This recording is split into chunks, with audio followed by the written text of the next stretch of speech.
Dans toutes les familles bretonnes, on fait Ouais. des crêpes, on mange des crêpes surtout le vendredi. On va chez la grand-mère, elle nous fait des crêpes salées, des galettes, des crêpes sucrées. C'est vraiment.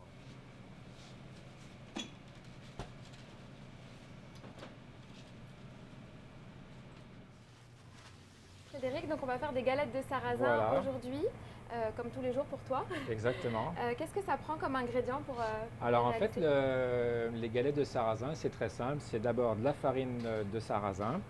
Ensuite, on ajoute du gros sel et de l'eau, tout simplement. Après, c'est vraiment notre recette à nous. En fait, c'est la recette de galettes de sarrasin de la Haute-Bretagne. La pâte de sarrasin, traditionnellement, c'est pour les crêpes salées, donc les galettes en fait de sarrasin. Et la pâte sucrée, la pâte de froment, c'est pour les crêpes sucrées. Après, ce qui est très bien, étant donné qu'il n'y a pas de gluten dans le sarrasin, pour les gens qui sont allergiques au gluten, Oui, c'est une bonne alternative c'est aussi. ça, ils peuvent prendre une crêpe sucrée mais sur sarrasin. Ce pâton, on va le garder au réfrigérateur jusqu'au lendemain. Il faut vraiment qu'il y ait un temps de repos minimum, c'est au moins 3 heures, mais je dirais plus, même 6 heures. Et idéalement, c'est la veille pour le lendemain. Lucas, tu veux venir m'aider un peu? Il est l'heure ou pas? Ah bah oui, allez, au boulot.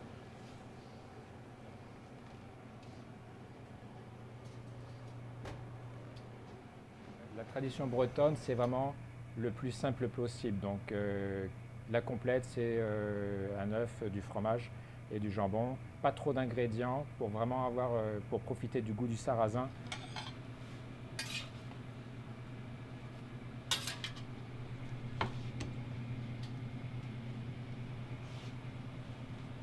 On goûte les crêpes beurre-sucre qui sont Donc, délicieuses. Et merci. donc c'est un peu la spécialité. C'est ça, c'est-à-dire c'est le classique qu'on mange en général en dessert en Bretagne. Là, voilà.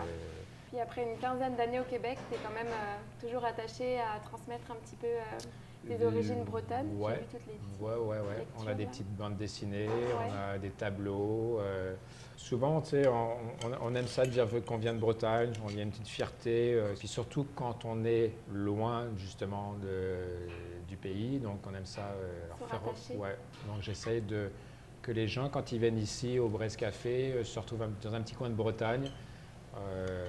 C'est souvent ce qu'on me dit là, on a l'impression Oui. d'être en Bretagne. Là, De recréer un ouais, peu cette culture-là. exactement. Ouais. Puis cette fin de semaine, c'est la Chandeleur, donc Ouais. ça promet encore une certaine Ouais. affluence. Ouais. Qu'est-ce que c'est la Chandeleur en fait? Alors la Chandeleur, en fait, à la base, c'est une fête plutôt religieuse qui date de très longtemps. La Chandeleur, ça veut dire les chandelles, donc c'est la fête de la lumière. Après, pourquoi le lien avec les crêpes? C'est assez simple. Les crêpes, ça symbolise un peu le soleil, c'est rond, c'est doré, donc c'est ça le lien en fait entre la crêpe et la Chandeleur. Évidemment, n'oublions pas avec du cidre. Oui, On a du cidre dans un breton bol. dans la petite bolée, c'est ça. On a du kérissac, donc cidre breton. On a aussi d'autres très bons cidres ici. Là. Mais c'est vraiment le combo parfait. Là.